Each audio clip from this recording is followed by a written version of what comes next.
All right. Welcome, everyone. This is Cointelegraph. We are the leading source of news on blockchain and cryptocurrencies. We're going to be talking about what's going on in the markets today and during this week, and we'll take a look at what may come about tomorrow. So I'm your host, Jackson, and today I'm going to be joined by Marcel at the bottom there and Jordan over on the top right. These are two of our market analysts. I'm sure that you've seen Marcel before. He's been a staple face on the channel recently, and I'm happy to bring on Jordan for the first time on the show. So how's it going, guys? I'm doing well. Hi, Jackson. Thanks for having me. Hi, Jordan. Hi, Marcel. It's good talking to you for the first time. Yeah. It's great to have you guys here. So I'll just give a brief overview of the topics that we're going to discuss today. So first, we're going to react to some of the markets news that happened this week. We've got two pieces of news we want to react to and just take a look at what those things mean and see how they're going to affect the markets. And then we're going to be moving into an analysis of Bitcoin. We'll talk about Ethereum after that.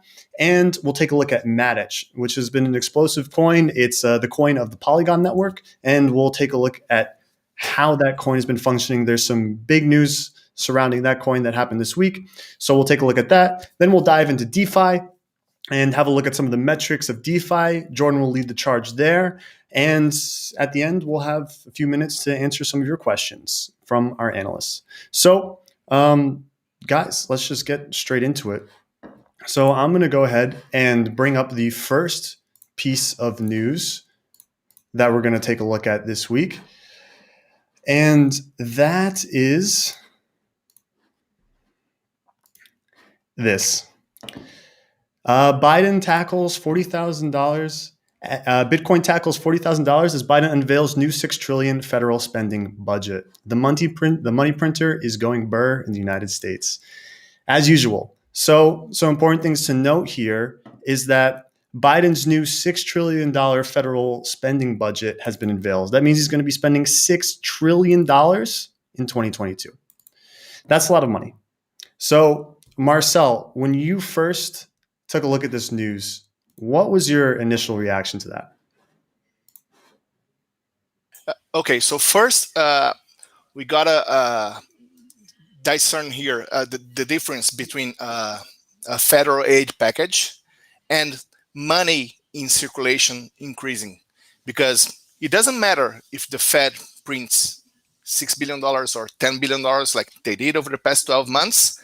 If the money is just sitting on banks, if people are just buying stocks or gold or Bitcoin with this money, it is not creating, it is not stimulating the economy effectively. It is inflating assets. It's creating inflations. You've seen housing prices soar, lumber price soar, used vehicle prices soar. So the Federal Reserve doesn't have that much power to effectively put more money in circulation. And if you monitor they have a velocity of M2 money stock. I'll share my screen to show you guys. And you're going to see that despite the huge money increase available for the market, the velocity just plunged over the last year. So the money is not effectively circulating. So I don't think this should be a trigger for buying Bitcoin per se, but it is an indicator that people will continue to hoard non-inflatable assets, such as S&P stocks, such as Bitcoins, such as real estate. But I don't think it's a direct trigger. We see, okay, 6 billion in flow. So if 1% of this money flows to Bitcoin, no, it doesn't work like that. Companies are going to hoard this money, and individuals that get paid from this money as well, they're going to buy assets and they're going to sit over it. So I don't think it's going to accelerate the Bitcoin adoption. Mm-hmm. Yeah, so taking a look at this chart again, M2 money supply is the circulating supply. But what exactly does velocity refer to there? The velocity means how much of this money is effectively changing hands on banks, on financial transactions. So if the banks are not lending money, if the people are not consuming and companies are not investing, adding production and buying buildings and stocks, so the velocity goes down. There's more money issued, but there's the same money or even less money effectively changing hands and circulating in the economy. So the velocity goes down. So it just shows that Fed doesn't have that much power to effectively put money in circulation. If people think that a recession is coming, nobody's going to hire people. Nobody's going to expand their industry or their service. There will be no capital. Any money that goes in is going to be used to hoard, to buy S&P stocks and to buy gold and to buy Bitcoin and real estate, but it's not going to stimulate the economy. Mm-hmm. And what kind of effect do you see this having on crypto? Well, as soon as people perceive that the inflation is not going to be transitory, as the Fed is saying, because we've seen the indicators surprising expectations for 3-4 months. As soon as inflation hits, I don't know what will be the level, like 4%, 8% per year, but at one time people say, well, but I'm still getting paid $40,000 per year, and now to buy a house, the average house in my area, instead of $400,000, I need to pay $800,000. It went up 100%. So effectively, what they did was they got my income and reduced it by half, because inflation, the official inflation for the government, can be kind of manipulated because it's heavily dependent on energy prices or food prices, and they can reduce taxes to kind of manipulate the inflation. But when we're talking about buying real assets, people think, well, inflation is hurting me. Now I need to search for higher risk alternatives. Staying at bonds that pay 4% a year or 2% a year is not going to make me wealthy, because in fact I'm losing money. So people, when inflation hits a certain rate and holds for a certain number of months or years, people will look for riskier assets, and then it will be good for Bitcoin. Got it. Yeah. And for everyone who's just tuning in, we're reacting right now to the Biden's unveiled federal spending budget for 2022, which is $6 trillion. So we just had Marcel's opinion on that. Jordan, do you have something you'd like to add there? What was your reaction to this piece of news? That's a lot of money. Like, we keep printing all this money. I get what Marcel's saying, but eventually we're going to run out of stuff for all the people to buy. Like, in the past experiences, a lot of people have gone into hoarding mode, but the ability for the mainstream news to kind of push this message to get people out spending is really impressive to me.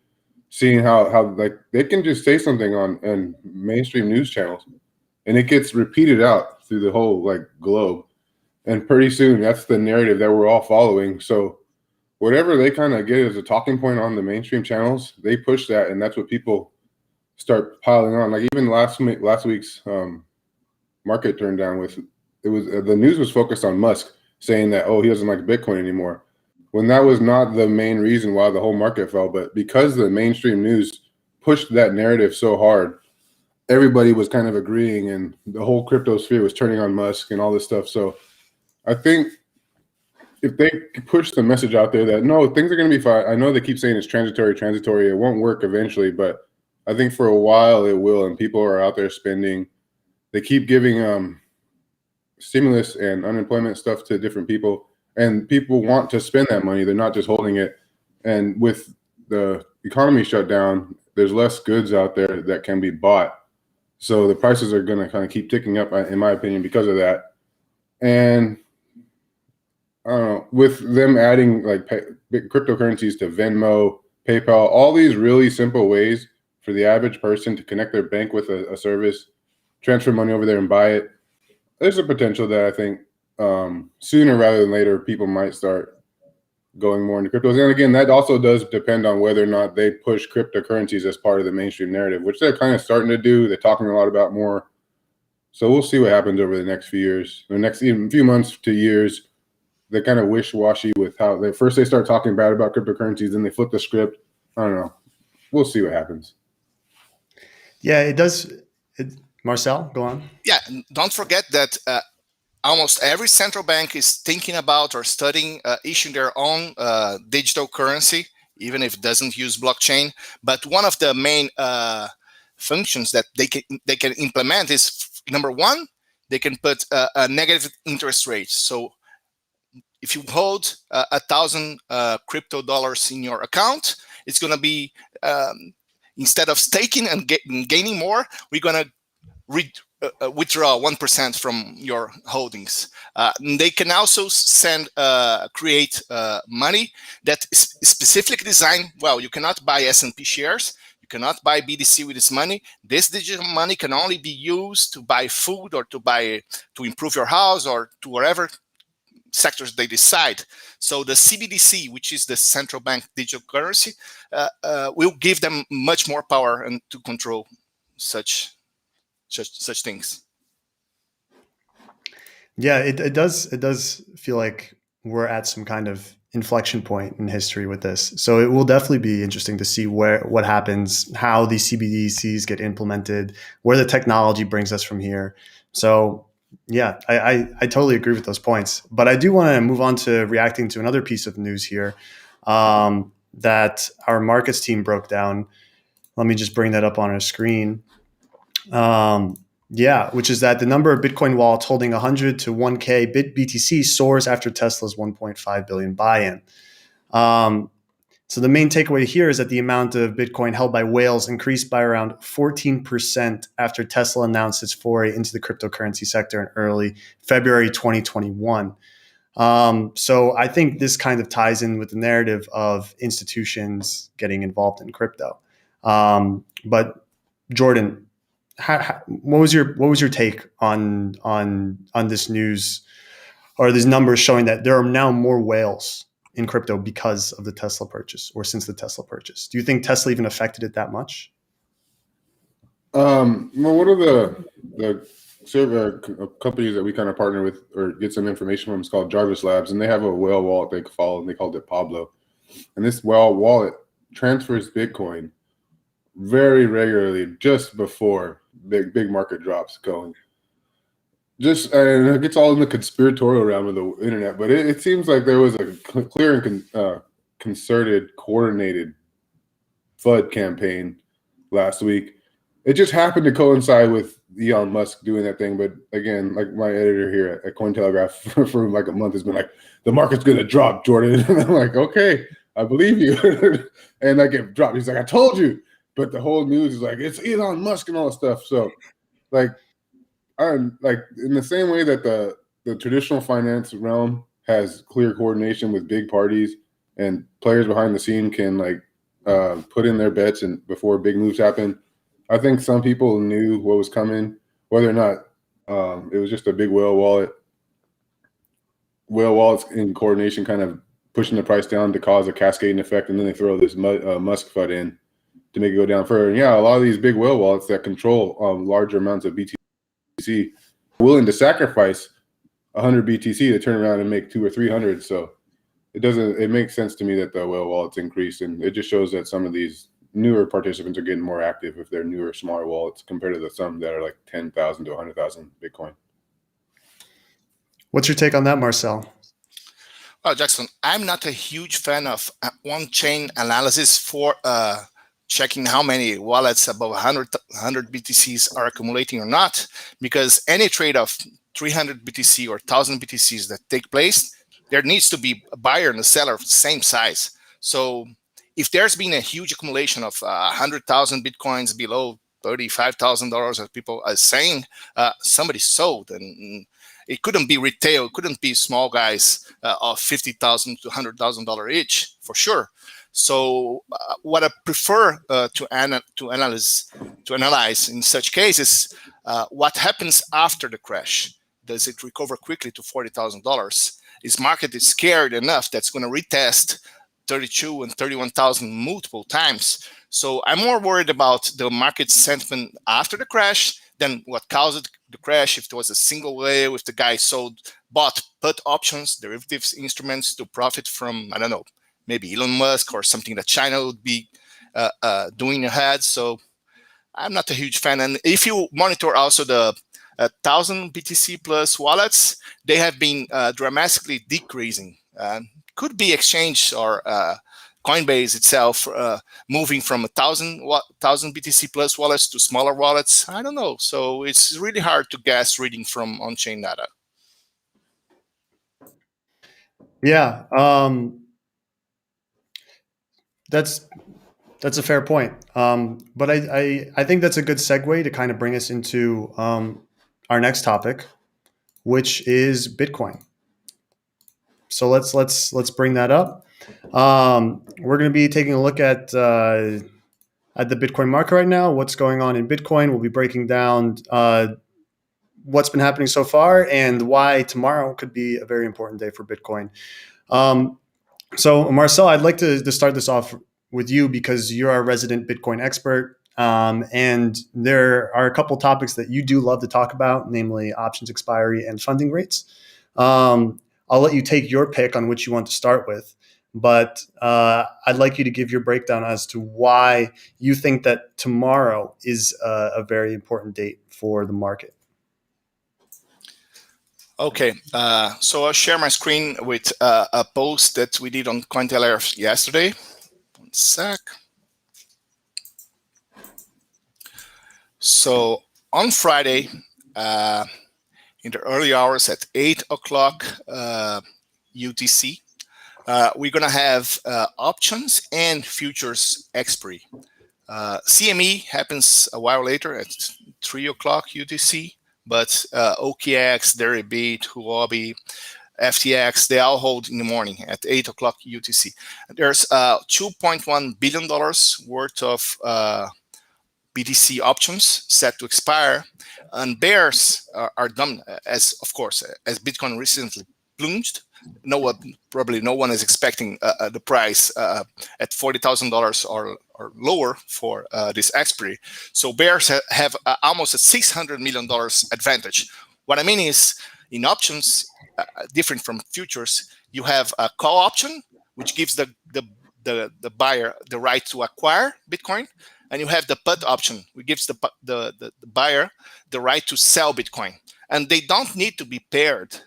Maybe at $35,000, you have much more call options than put options. So it's very different from futures, where buyers and sellers are matched at all times. So what happens as the price plunged from $56,000 to $36,000, $40,000, most of the buy options, the call options, which you see are the green line here from ByBT chart, they are stacked at $40,000 and above, even $70,000, and now they are worthless.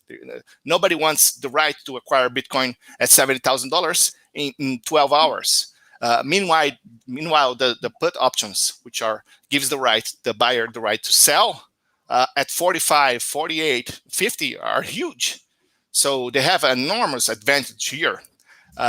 Some of them will roll over to next month, but some of them we will exercise and put selling pressure here on Bitcoin. So as I said, it's going to happen at 8 o'clock tomorrow UTC, and CME expiry a while later at 3 p.m. UTC. We also got to remember that CME has this kind of, I call it the CME ghost, because people always say that 40 hours ahead of CME expiry, futures expiry, there's always a negative pressure on Bitcoin. And that's mostly because it really happened most of 2019.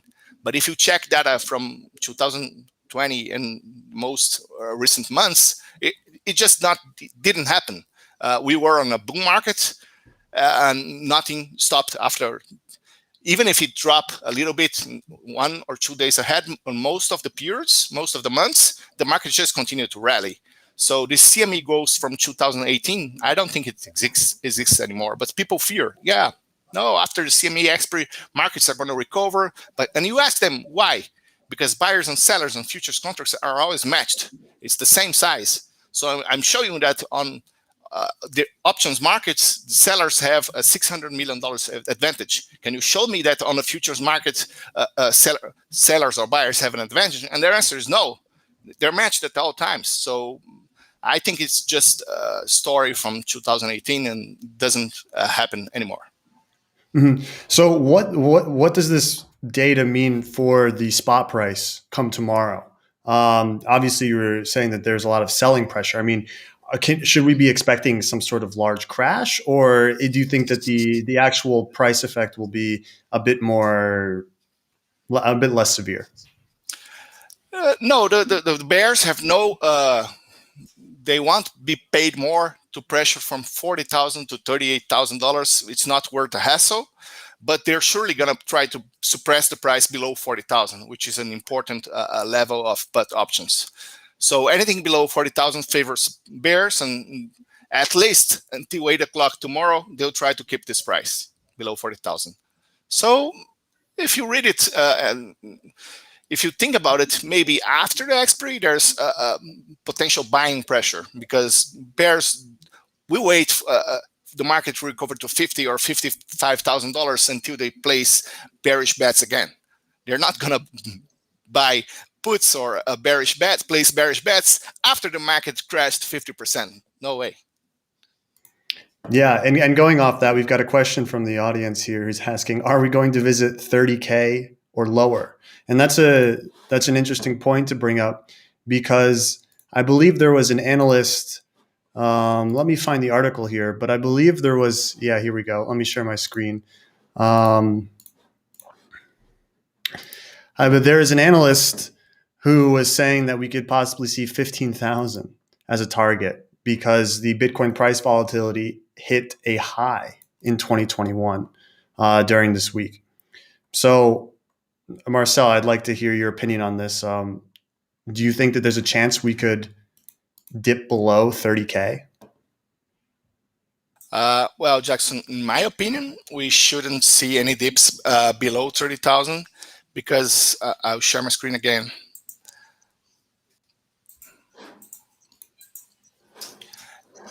As I wrote on May 19, I gave 3 reasons why 30,000 would probably be the bottom. And first, you need to remember that on May 19, we had, I think, $8.6 billion liquidations. And for that to happen again, market needs to be over-leveraged. The buyers need to be really excited, so sellers can create a surprise crash and liquidate those orders. But after that $8.6 billion crash in Bitcoin, here you can see the both liquidations. After that enormous crash on May 19, what happened is that the futures premium, which is how much the futures markets are trading above this regular spot exchange markets, which is the best indicator for bullish and bearishness, which was extremely high. It was trading, the premium was, or the futures was 25 to 30%. And now it's reduced to 8%, which is slightly bearish, neutral to bearish. So I don't think there's a chance in the short term for liquidations to cause a crash below 30,000 again. That's my main point. Awesome. Well, I hope that answers your question there, 20. Thank you for that. That was a great explanation, Marcel. I'd like to turn things over to Jordan now to get your opinion on one of your articles that you wrote, I think 2 days ago, where you said amid stablecoin inflow, cautious traders fear a dead cat bounce. I'll bring that article up just so you guys can see what I'm talking about here. And so, Jordan, I'd like for you to talk a bit more about this dead cat bounce and why people are scared of it. I've seen there was a bit of talk on crypto Twitter about maybe Bitcoin forming a golden pocket here. And so why do you think traders are so scared of this dead cat bounce potential? Probably because of, especially for traders that were around in 2017, 2018, like going from like 20,000 Bitcoin down to 10,000 real quick scared a lot of people. And this recent move kind of put the same fear in a lot. Like it happened really quick. But I think, again, as Marcel was talking, I don't see a big cascade happening again in the future because there's always a buyer and a seller. And we're getting to the point where a lot of the people that have bought actual Bitcoin are not going to be willing to sell it lower. And so you're seeing a lot of stable coins come onto the, where's the share screen? We've seen a lot of stable coins come onto the exchanges, which means that people are putting their coins on the exchange in preparation to potentially buy it. Like you see right here, as the price of, I think this is Bitcoin dropped and the amount of stable coins was going up. As soon as the price bottomed out and shot back up, the amount of stable coins dipped down. So people are putting the stable coins on the exchanges in preparation to try and catch some of these moves. But again, with the rapid move down and a lot of the newer traders in that aren't used to the volatility in crypto, I think that left some of them kind of frozen and not knowing what they wanted to do next. While some of the bigger traders that have been around, like I know one story of a guy buying, a really wealthy person buying 750 million worth of Bitcoin at 30,000. So the fact that people like that are putting in these floors in the market show that the bigger whales that kind of have more of a deeper insight and a longer term perspective are more willing to jump back in, while newer traders that aren't used to the volatility are still kind of frozen. But I think that even if there's people trying, or they try to push the market down, if they try to cascade it down to whatever that was, 19 or 15,000, there are other large players in the market that are going to be in there buying it up. Like you can try and push it down. That doesn't mean that there's another family office or somebody else with $100 million to $1 billion trying to buy up the price. So yeah, I think just the newer traders are kind of frozen, but the stable coins are on the market. And once this kind of shakes out, even my editor, everybody's always saying, "Oh, I'm gonna wait till Bitcoin gets about 45,000 to confirm it." And I'm like, why not buy it at 35,000? I don't get, like, if I'm risky, I'll buy it at 35, even if it drops down to 20 or 25,000. If I think long term it's going up, why would I wait for 45,000 to get back in? That's $10,000 more. But I don't know. That's there's a trader and a hodler mentality. I guess I'm more of a hodler, not so much a trader. But yeah, fair enough. I like your point there about when you get to those low enough levels, the big boys come in and they start buying up everything. You just imagine Michael Saylor down there with his mouth open, just gobbling up all those Bitcoins that come his way down at 30K. Yeah, and I think like the history of mostly you can look at gold and the CME and their ability to really control the price of gold through derivatives, and they're trying to do that with cryptos, but they're not going to, because the supply of Bitcoin is out there. People have it. It's not locked in vaults by banks and stuff like gold is. So again, they can cause cascading sell-offs on individual derivative exchanges and stuff. But when you don't have people actually out there willing to sell the actual Bitcoins for that level, the price, you might get a bifurcation in the price on like derivative exchanges versus actual Bitcoin exchanges. Yeah. You brought up a point here a couple times, and I want to bring up a relevant article to talk more about this. But you said that people are buying Bitcoin to hold Bitcoin, and I want to know a bit more about that, because I think a lot of people, especially when you get into these mania situations like we had back at 60K around there, where people were just buying in. They might not know how to actually like hold their Bitcoin, in like a cold wallet or something like that. And, we just published this article today that the lack of knowledge is the main barrier to crypto adoption, according to a new survey. The Economist Intelligence Unit here. So, do people really get it that much, do you think? No, we're still really early in this game. Like I still get people asking me if can I buy a portion of a Bitcoin? Like, yeah, that we got a lot of developers out there making some really cool UI and all this stuff, but part of it, like me, people need to come out and educate the populace about cryptocurrency. And again, they're probably not going to really take off until the mainstream news really picks that up and pushes it, because that's where most eyes are. And like trying to get people to come in and see cryptocurrency related news is a challenge in itself. So yeah, it's still really early. We're all still beta testers, which is why we'll get paid more for our like pushing this forward. Because all of us still use some apps. I'm like, man, this is not easy to use. I don't see how anybody of the normal persuasion is going to be able to use this thing. So yeah, we're still early. Adoption and education is really still low, and we still got a long way to go. Agreed.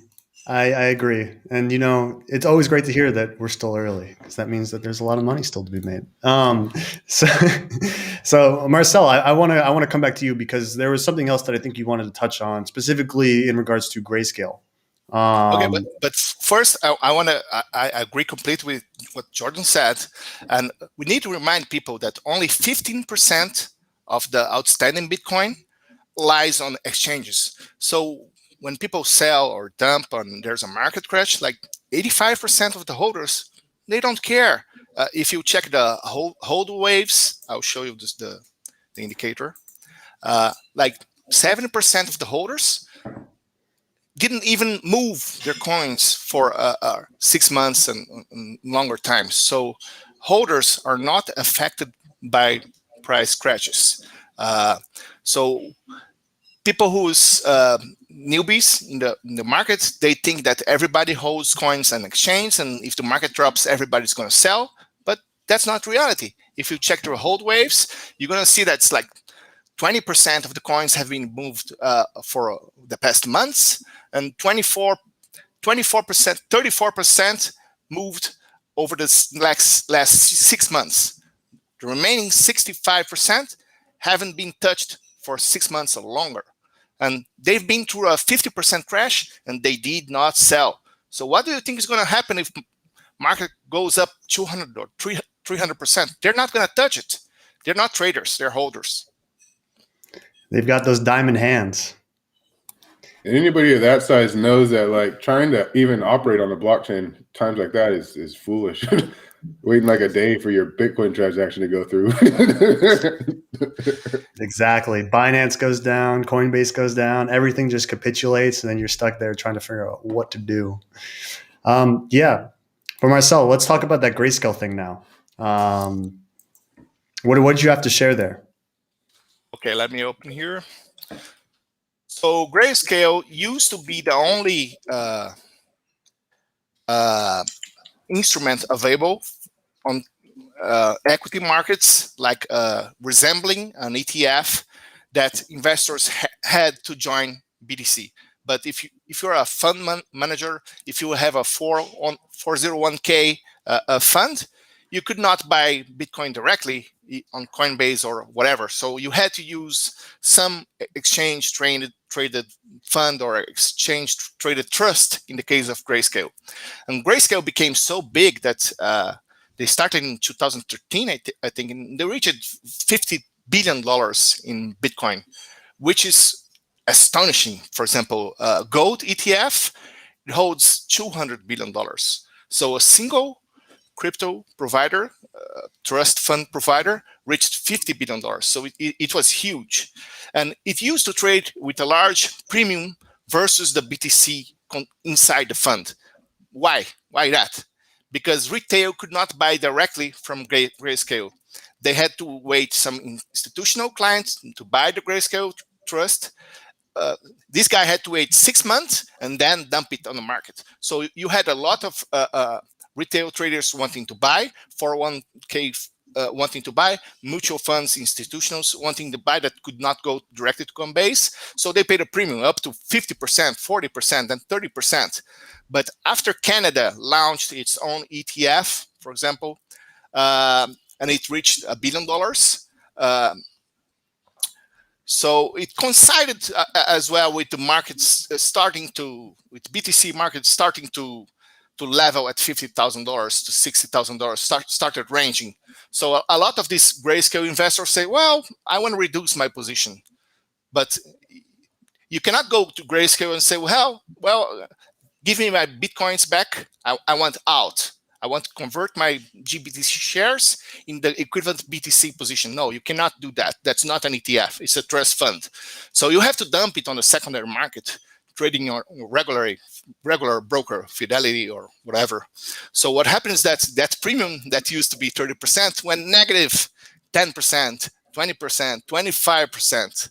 So the holders became bag holders because they had their hands tied. They couldn't do anything. Either they took the 20% loss, or they waited for the grayscale to convert it to an ETF in the future, but there's no date set for it.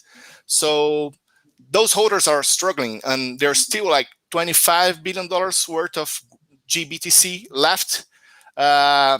Someday, maybe, this is going to be converted to an ETF, and if the holder wants to get out, he can withdraw his real BTC from it. But right now, no. So they're bag holders. Gotcha. Did you have something to add to that, Jordan? I can see you smiling. Being a bag holder is how a lot of us get interested or really learn more about cryptocurrencies. A lot of people get in, the market's a flurry, then we get a bag holder, then it crashes, and then like for the next year, like, well, I might as well investigate this cryptocurrency thing. And now here we all are. Yeah. Marcel, you mentioned a couple of times there, passingly, the idea of an ETF.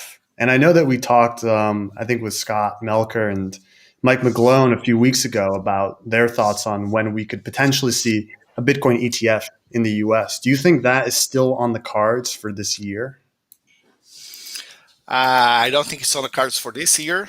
The new SEC president, Gensler, has been vocal. I don't know.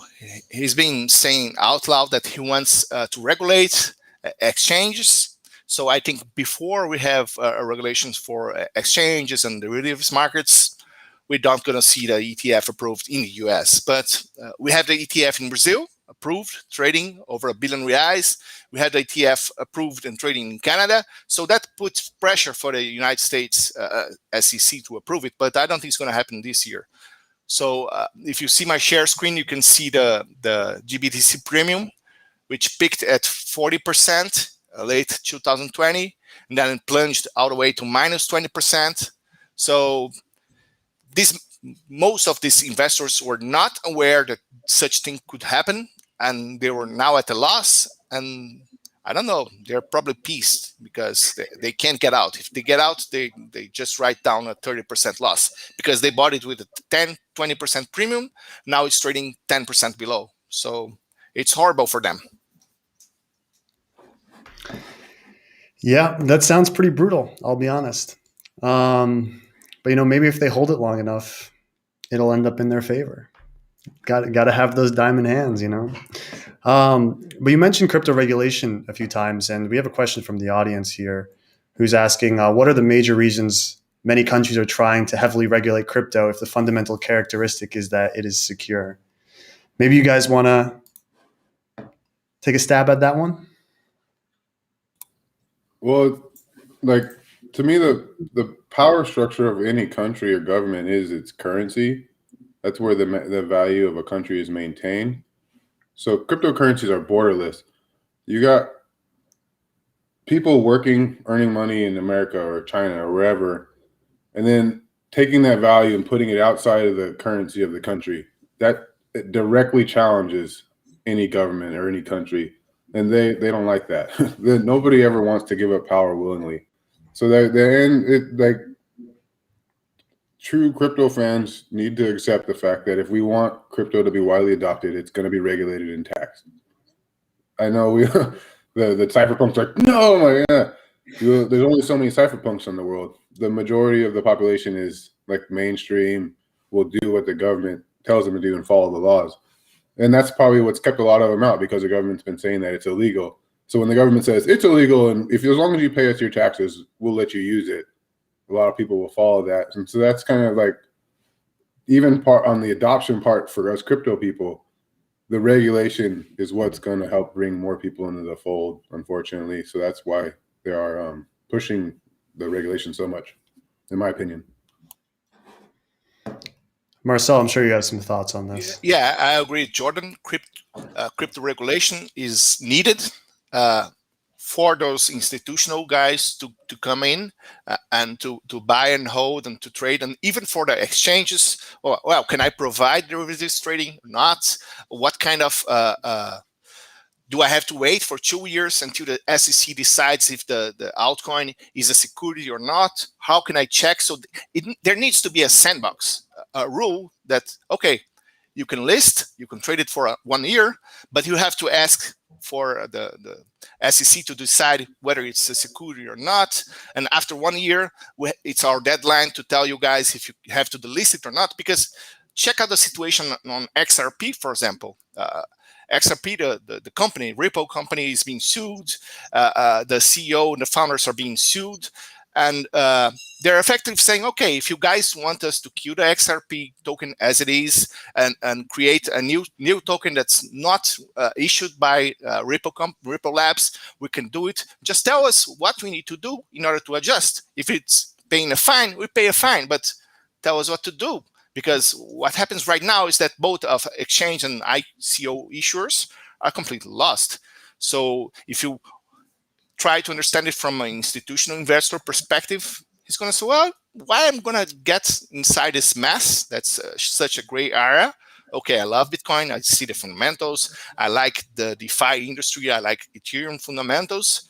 But I don't want to buy a position, and in 6 months' time, they tell me that I cannot buy directly those shares. I need to trade an ETF, or there's a limit of the exposure in my fund. So until there's a clear regulation out, even if it's a tough regulation, but at least there's something out that people can decide, well, do I want to join this market or do I not? But if it's potentially shifting, so people are scared and they do not enter.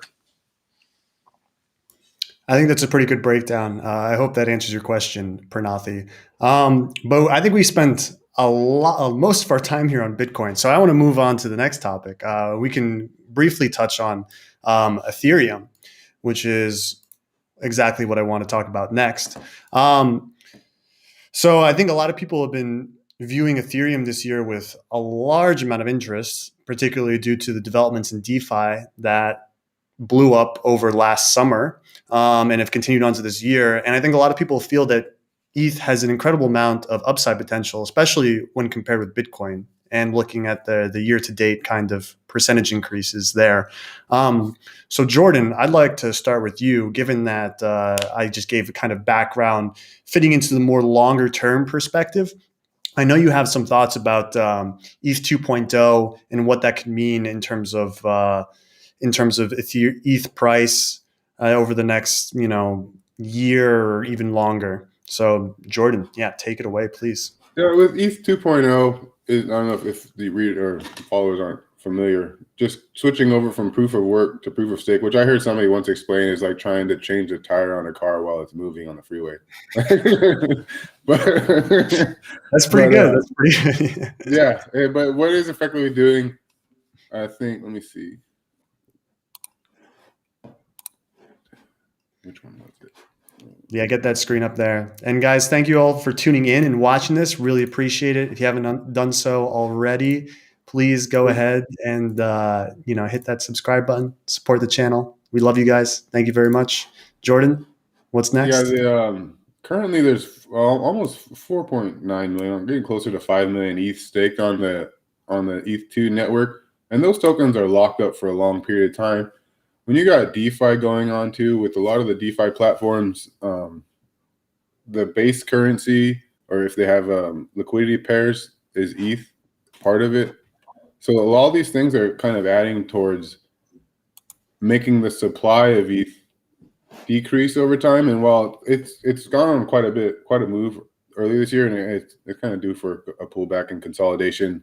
I think long term, these different mechanisms locking up ETH will put more of a floor under the price and cause supply to decrease, which will increase the price and demand. So that's one possibility. But again, like I was saying, it's like trying to change a tire on the car. It's opened the door for a lot of these competing networks that are already proof of stake and offer lower fees. Like ETH fees, the gas fee got up to 500 during the sell-off last week. Like, I don't care if I was trying to get out of the market, really, that would have been really tough to deal with, paying like $1,000 just to make a trade on Uniswap or something like that. So while ETH does, and it's the current chosen one, all the different funds, Raul Paul and all these guys are talking about ETH, saying they're getting into it. I think that there's a lot of opportunity for other people to look at some of these rising chains, even like Cosmos, Solana. That like Solana's getting a lot like ETH was in 2017, 2018, with lots of airdrops, all this stuff going on. A lot of people don't like that. It's a little bit scammy to some degree, but it shows that they're trying to push activity on the network. So long term, I think ETH, it's currently the chosen network, but the slow rollout of the development, it's been, ever since I got in, people have been hampering on the development of ETH. And people take it as a foregone conclusion that ETH will be the choice and long-term choice. But as things roll out here and more money comes in, a lot of the new funds and stuff coming in are being recommended to not get into Bitcoin ETH, because that's not where the best returns are going to be. A lot of them like trying to get into Cardano and stuff like that. So we'll see how it goes. ETH is gonna, I think it'll appreciate over time. And it's the current base layer for the next internet as it is right now. But I like some other projects myself, but I hold ETH because I'm intelligent, you know. That's an interesting take on it. And, not everyone has 32 ETH lying around to supply lock for ETH 2.0. So there's definitely a certain crowd there. And you got to lock it up for longer periods of time too. You can't, like, the market's going to peak out and maybe consolidate again, and people are going to have their ETH locked up, so they're not going to be able to do that trade. But again, if you're going with a HODL angle, that's fine. Exactly. I mean, you're investing in Vitalik, essentially. Will he do it? But looking at a more shorter term time frame, Marcel, I'm sure that you have some stuff to talk about with funding rates and expiry dates really regarding ETH. Yeah, I just want to highlight one data, which is the DEX exchange volume. And the number one volume on DEX, the decentralized exchange right now, is PancakeSwap. It's trading more volume than Uniswap, as Jordan said, mostly because of the Ethereum fees. But you also got to... PancakeSwap is on Binance Smart Chain, by the way. Binance Smart Chain, yeah. So what Jordan also said, which people needs to understand, that most of these Solanas and second layer solutions that are coming are aiming for interoperability. So 1inch exchange, for example, now accepts multiple blockchains, not only Ethereum, and that's going to be a sure thing for the upcoming months. So I doubt that Ethereum will be able to hold the 80% market share on DeFi that it currently has. So I think that competing blockchains with interoperability and second layer solutions until ETH 2.0 is in place, which is going to take, I don't know, 1 year, 2 years, they're going to grow and bite a little bit of this pie. So as for the derivatives indicators, let's go to the basis futures. One sec. Exchanges. Okay, I'll share my screen. Yep. So Bitcoin. Where is this? OKX. Okay, so we got to remember that about a month ago, Ethereum was trading at $2,100 roughly on mid-April. Okay, so if we check investors' optimism level, bullish level on futures markets, we're gonna see that it was through the roof. About a month ago, Ethereum was trading at $2,100. So a month has been passed. Okay, it went all the way to $4,200 and it came back. And now investors are bearish at its exact same price level, which is this ETH futures premium that we're seeing here. So anything above 20% is overly optimistic.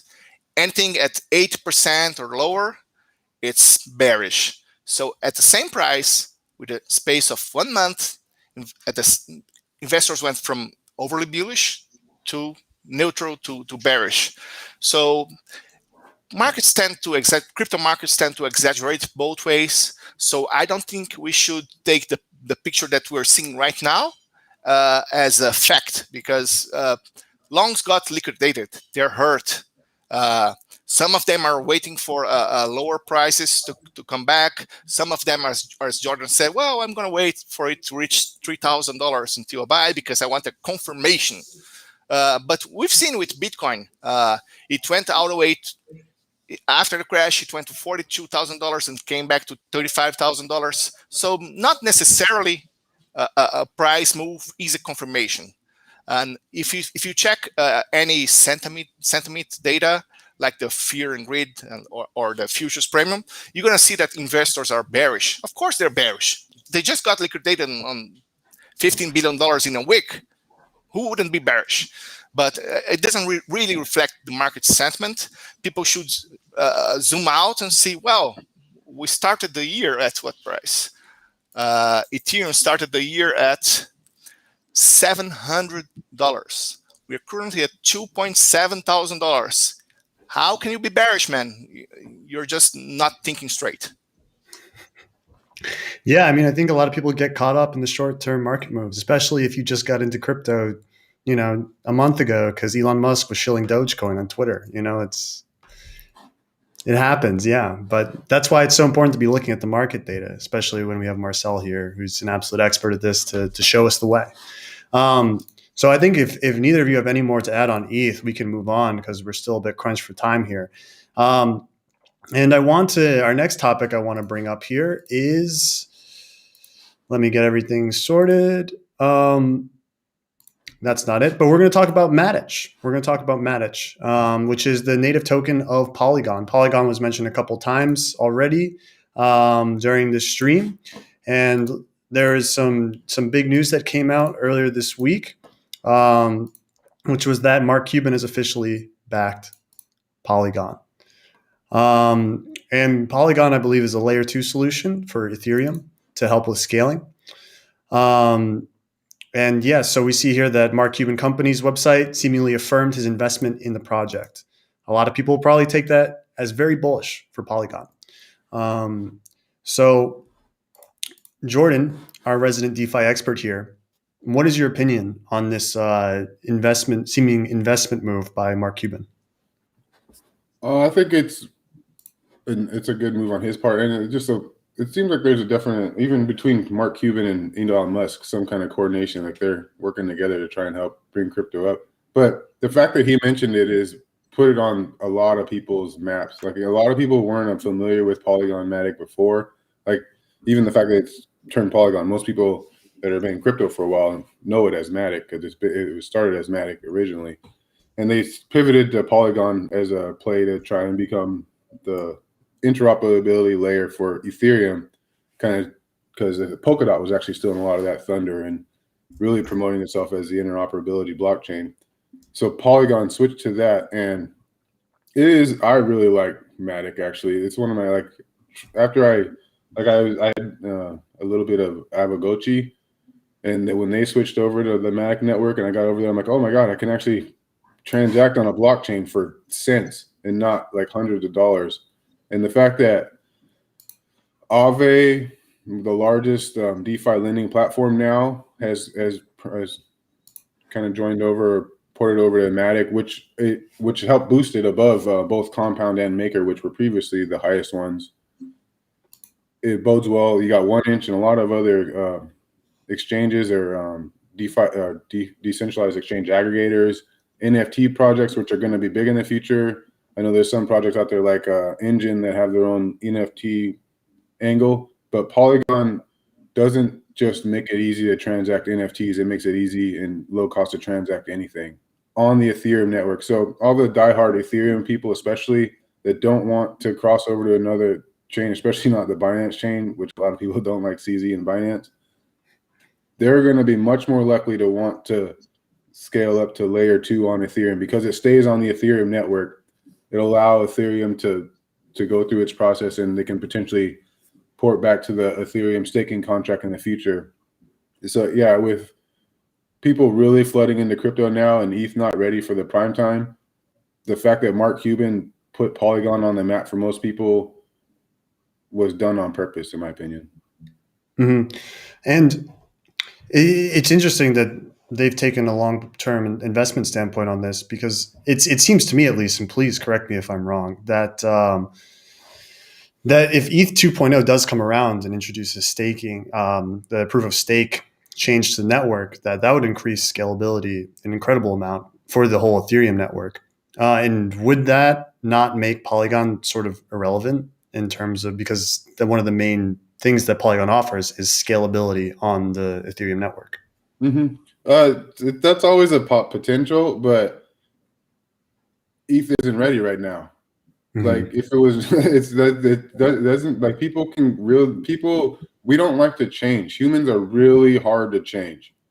If you get a bunch, especially noobs, like most new people, a lot of new people know Dogecoin more than they know Bitcoin because of Elon Musk and these guys. And they're like, I'm going to always like Dogecoin more. The people that get on Polygon and use it, especially if you're a liquidity provider and you got it locked in the network, you're not going to want to go through the hassle of changing that over. It's even right now with the low fees environment versus the high fee on in Ethereum, a lot of people haven't moved the liquidity over just because they're like, that's a hassle. So I think it's a possibility, but I don't see everybody pulling back from any other network they go to back into Ethereum just because Ethereum finally launches at 2.0 when it took. They've been talking about that for the last 3 years, man. And yeah, there's a lot of other networks out there. And like Marcel was talking about, the interoperability is the big word for this coming during this bull run and the next one. And lots of other chains out there are making cross-chain bridges to Ethereum. And I don't see people just willy-nilly going back to Ethereum because of that. So Polygon has got its stuff established now, and all these projects are going to be launched on there. They're not going to want to port back to Ethereum in the future, in my opinion. Yeah, you got to remember that when Ethereum 2.0 is launched, every decentralized application needs to update the code to join the additional layers. It's not something automatic, instant, and without risk. Maybe some of these dApps are going to say, well, I can change to another interoperability blockchain. I don't want to run the risk. We already have a $10 billion TVL. Why I'm going to risk this money? So yeah, I agree. I agree with Jordan. People don't like change. So if there's an alternative solution that's working, stick with that. Fair enough. Fair enough. And Marcel, I think that you have something to add to this Polygon MATIC conversation here. Let me just bring up an article that you wrote a couple of days ago, which is that negative funding rates incentivize traders to long MATIC and Aave. Could you just explain a bit more in detail what you're talking about there? Sure. So on mid-May, as the total market capitalization of crypto surpassed $2.4 billion, a lot of excitement came through the market, especially on altcoins, but because we know people love to take further risks, and somebody maybe just saw a tweet from Mark Cuban. He was not aware about crypto, and he said, well, if Mark Cuban is shilling this coin, I'm going to buy it. So what happens is that the funding rate for AAVE and for Polygon, for example, they soared to 0.4% for 8 hours. So we're talking about the perpetual contracts that they don't have a set settlement date. So every 8 hours, there's an adjustment. And if buyers are using more leverage than sellers, then buyers pay the fee. 0.4 fee per 8 hours is equivalent to, I don't know, 8% per week, which is heavy for buyers. And for a long time, for most of March, for example, and until mid-April, the buyers were paying a hefty fee. And on May, it went to a flat fee. Slightly, buyers were still slightly paying a fee, but nothing exaggerate. And on the May 19 crash, what happened is that sellers were the ones starting paying the fees, the funding rate.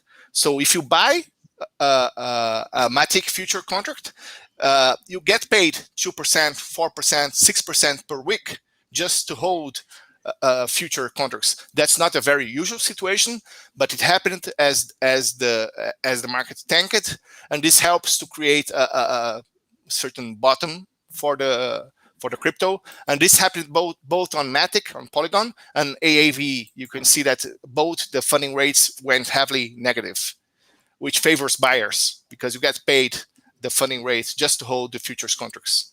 Mm-hmm. Now, was this a unique situation to these two coins, or was this happening across a number of other altcoins as well? Those were the most impacted. Where if you held a long contract, you got paid like 6%, 10% per week. It happened on a couple of other names, but not on such magnitude. Got it. Before we move on to our final topic of the day, is there anything else you guys would like to add about Polygon or MATIC? It's also a really attractive buy just because it has native staking. So especially people that were able to get in a long time ago, man, you're getting good return right now with MATIC. But as I mentioned, it is DeFi is one of the biggest shows right now in crypto, and MATIC and Polygon, especially after Mark Cuban and stuff launched, it has popped up here as a second ranked DeFi platform in terms of total value locked on the platform. So people lock Ethereum, Bitcoin, stable coins, and the native tokens of the different platforms on the protocol to earn interest. I think because MATIC is a proof of stake, and they have different DeFi protocols, including QuickSwap on them. MATIC is now the second ranked DeFi protocol in terms of total value lock, behind Aave, which is on top of MATIC as well. So yeah, it's a really good buy. I think, in my opinion, it's probably going to be the chosen layer 2 solution for the crypto industry.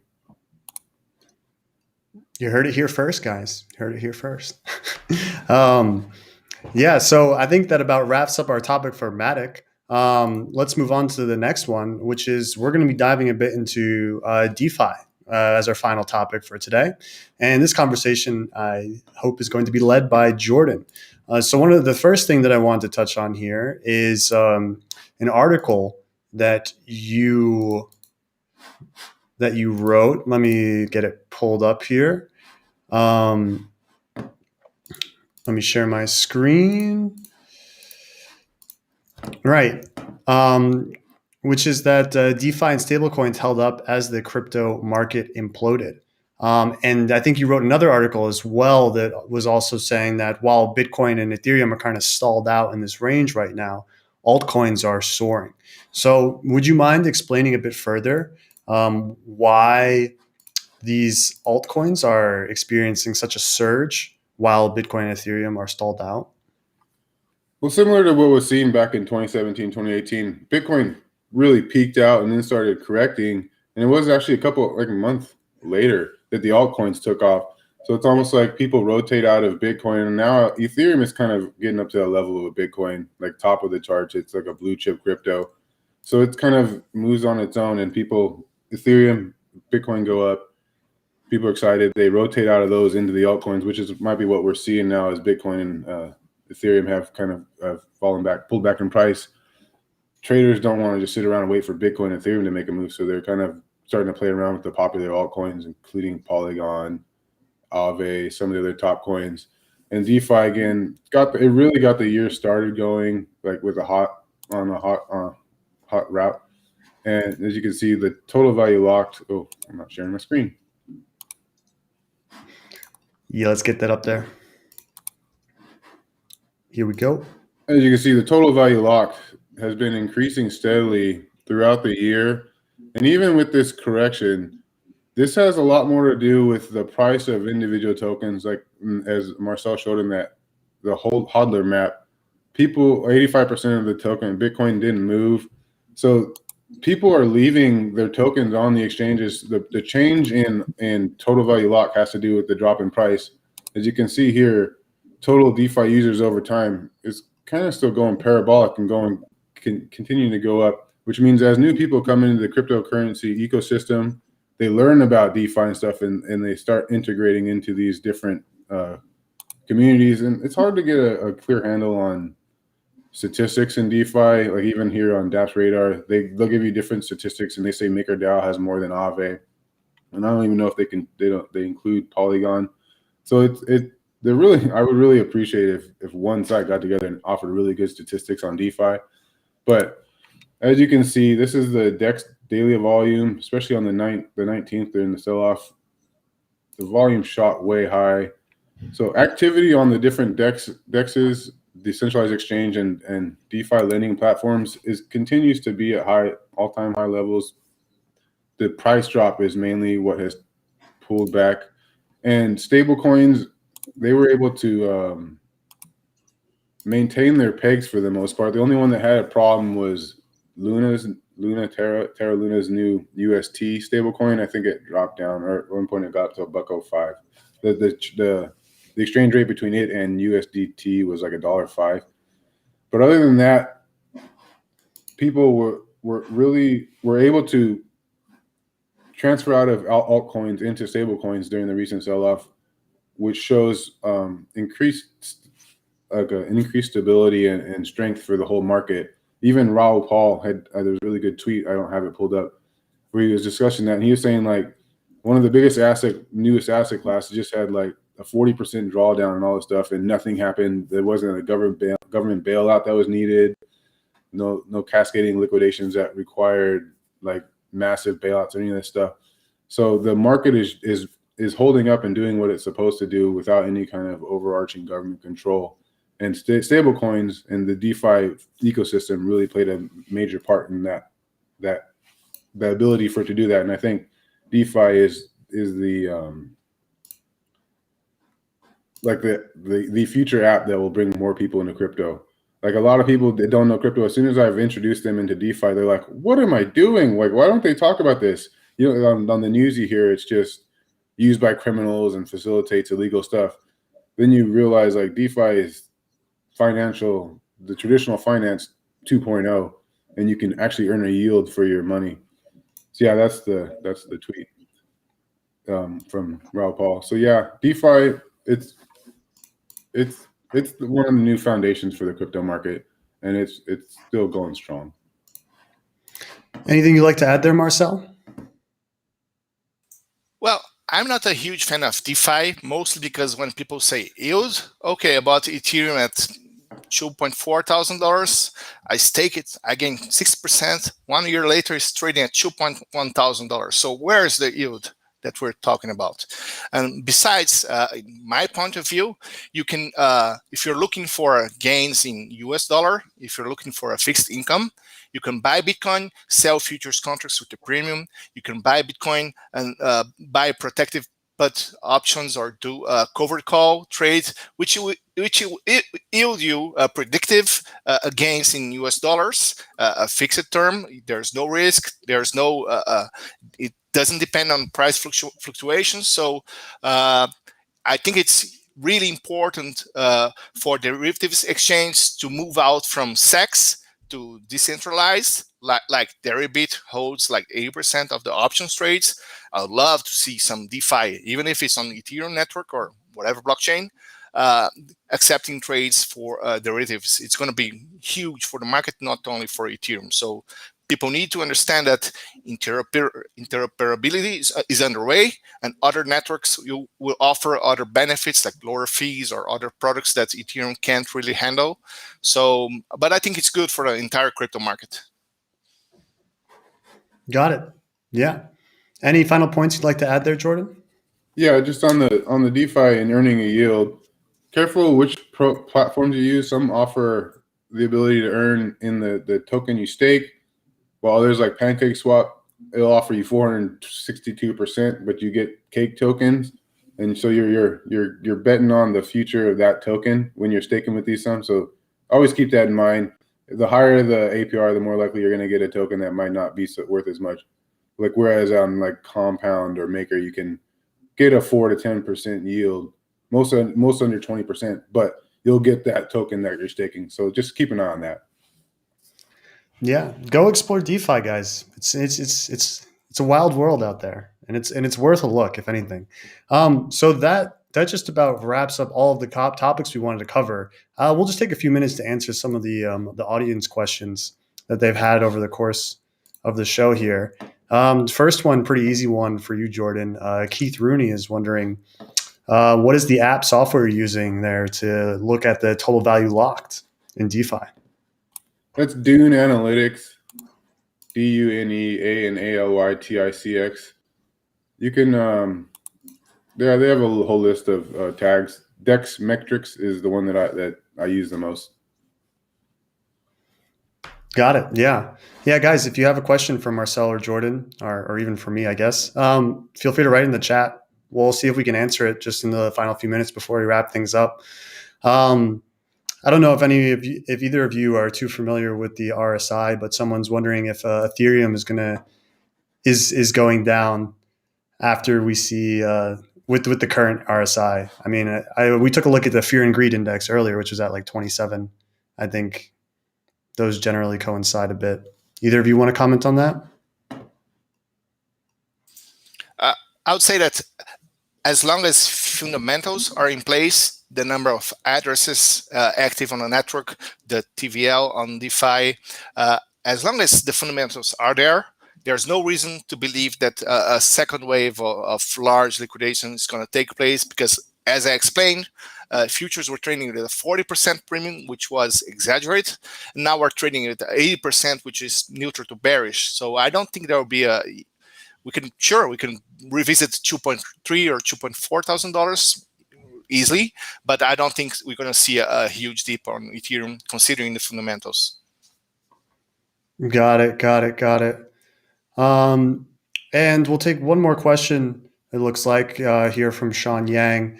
Maybe Jordan, you have some thoughts on this. What will happen to miners after ETH 2.0? Well, some of them will stay on. There's different ways to earn with staking, but I think that's why we're seeing the pop in Ethereum Classic. I think a lot of Ethereum miners might migrate over and start mining Ethereum Classic. It's supported even by Barry Silbert over at Coinbase, which means it's not going to go away overnight. It's the legacy chain for Ethereum, actually. So I think that has some, like, a long-term, it's just like a collector's item for some people, and the miners will mine that. And so, yeah, I think Ethereum Classic will kind of pull a lot of that. And they might. Isn't Ethereum Classic generally considered to be a scam, or am I wrong about that? No, you watch too much in mainstream news. No, it's a crypto platform that's not. It doesn't get a lot of attention, and it has suffered a lot of 51% attacks. But again, when miners no longer have Ethereum to mine, I think Ethereum Classic will kind of take its place. And a lot of, if it's not the main chain, it's a scam in crypto. Like everything that's not Bitcoin's a scam. Even Micro Sailor was going off on that little rant. Oh, that's an interesting take. I haven't heard that one before, honestly. All right. Well, I think that just about wraps everything up. I just want to say thank you to the audience for watching us. Thanks for your questions. Thanks for being here. I hope you enjoyed this wonderful oasis of information we have before us. Marcel, Jordan, if you have any final words, you feel more than welcome to share them now. I'll just say, sorry, go ahead, Jordan. I was just saying, hodl, don't get shaken out. Two messages. First, don't use leverage. That's for pros. That's for hedging. Don't go 5x, 10x. Don't use it if you're not a professional trader. Second, remember, whoever bought Ethereum or Bitcoin a year ago, it doesn't make any difference if the guy paid $9,000 or $13,000, right? You're buying because you see that inflation is accelerating in the United States. The valuations of housing and stocks are getting irresponsible. And Bitcoin is a scarce asset. Ethereum is aiming to become a scarce asset. So it doesn't matter if the guy paid $9,000 or $13,000, as long as you have the fundamentals right and governments continue to print money forever, it's going up. So don't worry. Doesn't make a difference if you paid $2.1 thousand on Ethereum, $2.5 thousand. You're going to be really right in 2 years' time or really wrong. So it doesn't matter about the $400 difference. Take notes, guys. Take notes. And with that, I think we can wrap things up. Thank you, everyone. If you haven't done so already, hit the like button, subscribe to our channel. We'll be back on probably next week or something like that. Have a good one.